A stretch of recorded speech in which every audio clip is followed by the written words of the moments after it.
welcome to Storm Reads, and today I'm going to be doing the mid-year book Freakout tag.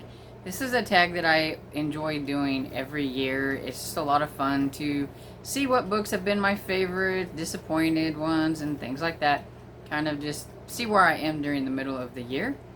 I wanted to wait until closer to the end of June so that I made sure that there might not have been a favorite book that was in June, so I wanted to do that, which, of course, there was one of my favorite books that has been in June, so I'm glad I waited.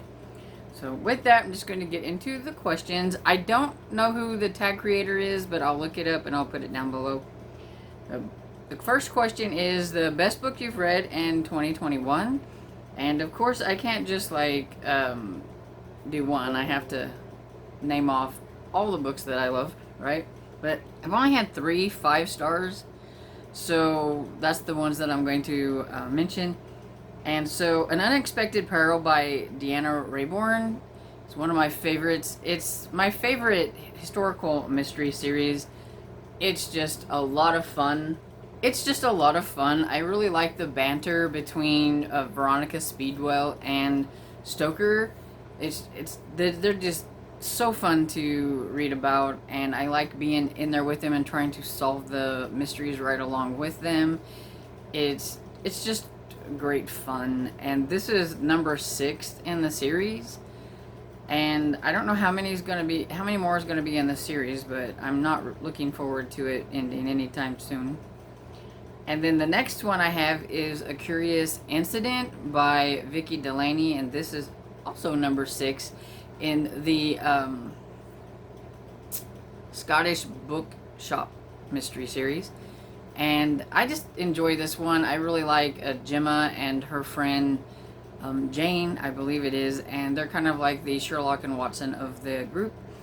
And it's just fun. It's all she's kind of like a little bit of a Sherlock.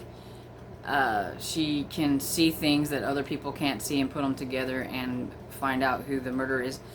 The police don't want her being involved, of course, especially one lady, and I can't remember her name, but she really does not like Gemma, and Gemma's boyfriend is police, and she's always getting him in trouble because she interferes with things. But yeah, I really like this series. It's really good. And then the last one is the one that I read this month, and that was Rising Danger by Jerusha Agent. I never can know exactly how to say her last name. But this was a love-inspired suspense novel that I just mentioned in a video not too long ago. I think it was maybe the last video that I done. So I won't say a whole lot, but yeah, it was really good. It's about Bristol, who is a part of the PK9 Security and Detection Agency, and she goes and her and her dog find like bombs and things like that. They also help whenever a disaster strikes and they need somebody to have a dog that can sniff through the rubble and find people and stuff like that. And this one is about somebody has called in a bomb threat, and so she's there trying to find the bombs, and she has to work with her ex-boyfriend. She wasn't happy about that, but yeah, it's really good. I enjoyed it. And then the next question, number 2, is the best sequel you've read so far in 2021.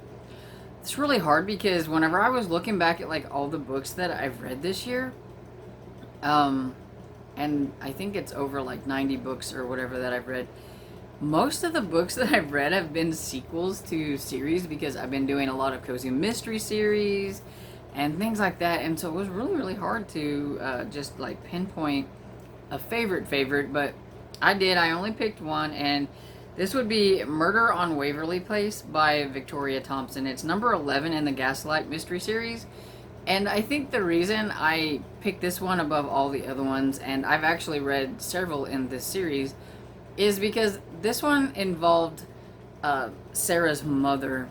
Her mother has always had problems with something that happened to Sarah's sister, and this is also when you find out that Sarah actually had a sister, because she is never mentioned because she has passed on, and so she's just a character that's never been mentioned.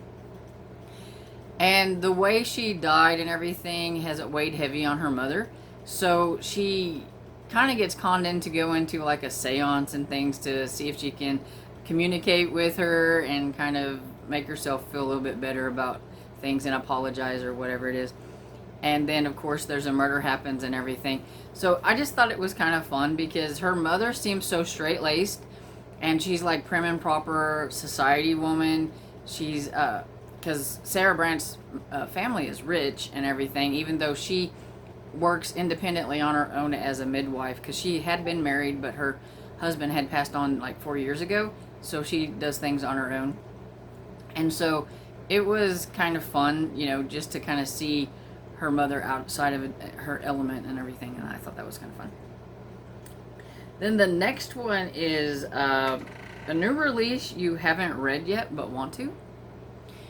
And of course, there are plenty of those. I have a ton of e-arcs that I want to get to that I haven't read yet, but I'm just going to mention this one because it just sounds really fun, and it's Arsenic and Adobo by Mia P. Manasala. And it's a cozy mystery, and it's centered around a kitchen, I think a Tita something kitchen. And I can't remember exactly what it's about, but it just sounded like it would be really cute. I was gonna read it, but then the book club that I'm in, Killing Time with Cozies, is going to be doing that book in August, so I decided to wait. But man, I really want to read it and hope I like it. It's an anticipated read, so. And then number 4 is the most anticipated releases for the second half of the year. And here again, I could just go on and on, of course. I'm sure most of us relate to that. But I just listed 3. The Final Girls Support Group by Grady Hendrix. I'm really excited to try that one because I've liked the 2 books that I've read by this author. They've been a lot of fun. And I've read the Best Friend's Exorcism, which wasn't my favorite, but I still enjoyed it. And then the Southern Book Club's Guide to Slaying Vampires. It's a mouthful. I really thought that one was a lot of fun. So I'm kind of curious to see what he does with Final Girls. And then I have 2 of my favorite cozy mysteries have books coming out at the second half. And so I can't wait to get to Cajun Kiss of Death by Ellen Byron. This is, I didn't write down what the number was, but I think it's number 8, maybe, in the series, 7 or 8, in the Cajun Country Mystery Series, and it's just one of my favorites. I really love the characters. It's surrounded by a B&B, about a B&B, and Maggie. She helps her parents at the B&B, but she also has her own job as a docent at a plantation house.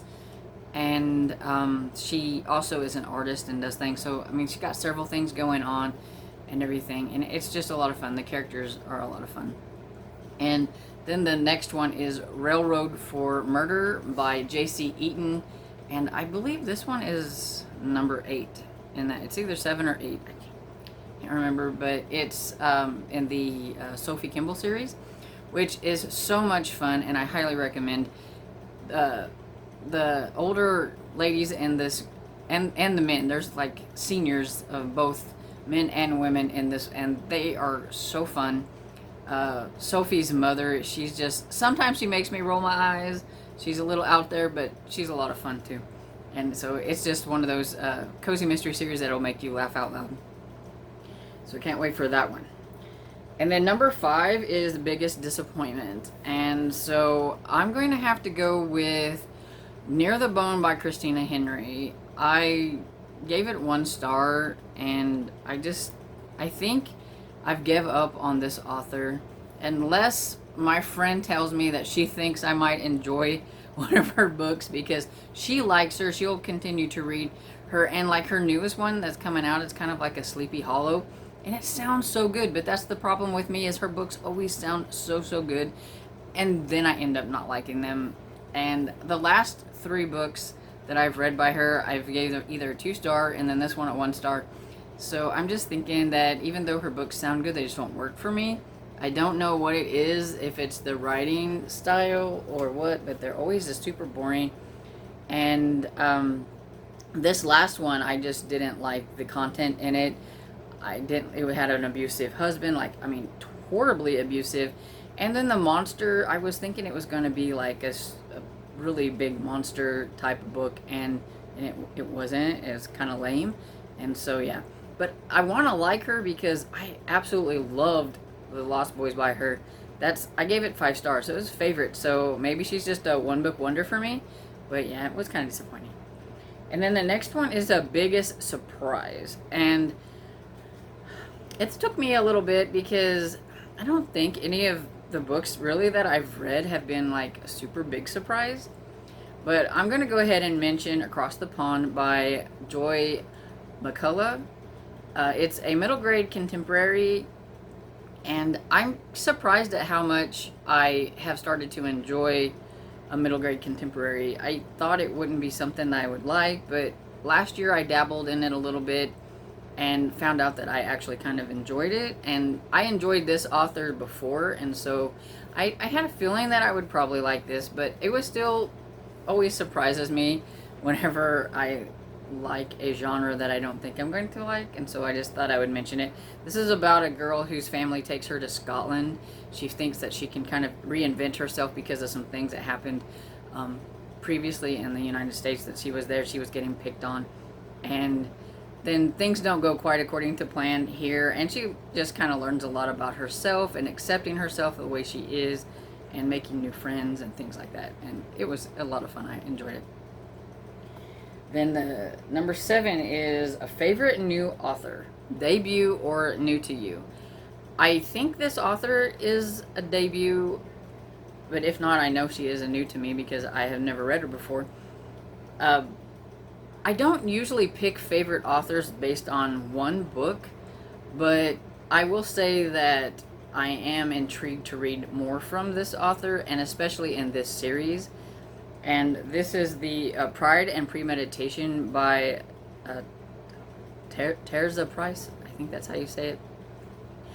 And I really enjoyed that. It's a Jane Austen murder mystery, and I'm looking forward to the next books in the series to see how it goes. But this is a retelling of sorts that puts the characters in different places. So, like, Mr. Bennet is a lawyer, and so Elizabeth is working for her father as she wants to be a lawyer, but she doesn't get to do too much to prove that she can actually do it. And she decides to take on a case whenever there's this murder case that she hears about, and she wants to prove that she has what it takes to be a lawyer. And of course, the other law firm that she butts heads with are the Pemberley ones, and so she butts heads with Darcy there. And so it's a lot of fun. And so I would say that she's sort of like a new favorite because I did enjoy it, but I have to read at least a couple of books before I decide if she's actual favorite, but she'll work. And then the next is a new fictional crush, and I actually haven't read a whole lot of books this year that I would deem a character like a new favorite. I did like Derek Decker from the Lady Wallflower by Scarlett Scott. I really liked him. He kind of had a hard life. Was an illegitimate son of a lord, and so he was always kind of put down upon, and then he inherits a lot of the money. He doesn't inherit the title, he inherits the guy's money, and so he uses that money to make his place and his mark in the world and everything. And he was just a really cool guy. I really liked him. He was just a fun character. But other than that, I really don't think I had any fictional crushes. The ones that I did have crushes on, I would say, are previous ones, and so since this has a new one, that's the best I could come up with. Then for our new favorite character,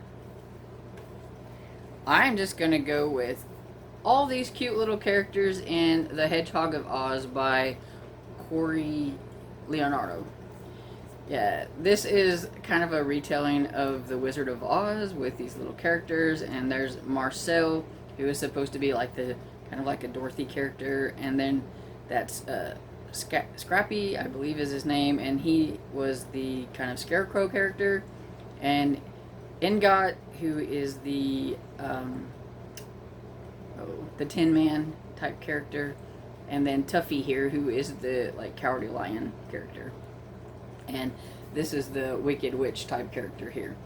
And yeah, and it was just super cute, and I just really loved all the characters. I was having a hard time figuring out like new favorite characters, because like I said, I've read a lot of series this year, and so they're all characters that I'm used to, and they're not like new characters. So, but I did like those. And then the next one is a book that makes you cry, and I have to say I got nothing for that, because I try to not pick books that are going to make me cry. I don't like to cry, and I just prefer not to read anything sappy and sad and stuff like that, so I don't have anything for that. Then the next book is a book that makes you happy, and again, I mean, all the cozy mysteries that I read make me happy, but I went with a book that it makes me happy because it's a spin-off of a favorite series, and so I got to be back into that world again, and I got to revisit some old characters from that world. Even though it didn't have a lot of them, it was still made me happy, and I really enjoyed reading it. And so that will be Blood Air by Iona Andrews, and I really like Julie from the Kate Daniel series, and so she's like the main character. And then we got other characters from the Kate Daniel series mixed in with it, and so it just made me happy. And then the next one is the most beautiful books you bought so far this year or received, and I'm gonna have to go with these that I bought. They're really pretty classics. This is Jane Austen's Persuasion, and I got Jane Austen's Pride and Prejudice. They're just really, really pretty. And then Charlotte Bronte's Jane Eyre. These are like 3 of my favorite classics, and so I had to get them in these pretty editions. And so that's probably the prettiest books that I've bought this year. And then the last question is, what book do you need to read by the end of the year? And that's like a loaded question for any book lover. Of course, there are tons of books that I need to read. I have books on my Serious About Series list that I would like to get to. I have a whole bunch of e-arcs that I need to get to. I have some classics that I would like to read, which I am going to do a 5 on Friday and list 5 books, 5 classics that I would like to read maybe by the end of the year if I can do it. I'm hoping maybe it'll motivate me to read them, because I do like classics, and I don't know, I put them on the back burner, so I'd like to try to get to some of those. And yeah, and then of course any books that's on my shelf that I haven't read, but you know how that goes, right? So that's all the questions for the mid-year book freakout tag. And if you've read any of these, leave a comment, let me know what you think about them. If you love the one that I didn't like, you can, let me know that too. I like to know everybody's opinions, just don't be nasty. And I hope you enjoyed this video, and if you did, please give it a thumbs up and subscribe, and I'll see you all in the next video. Bye.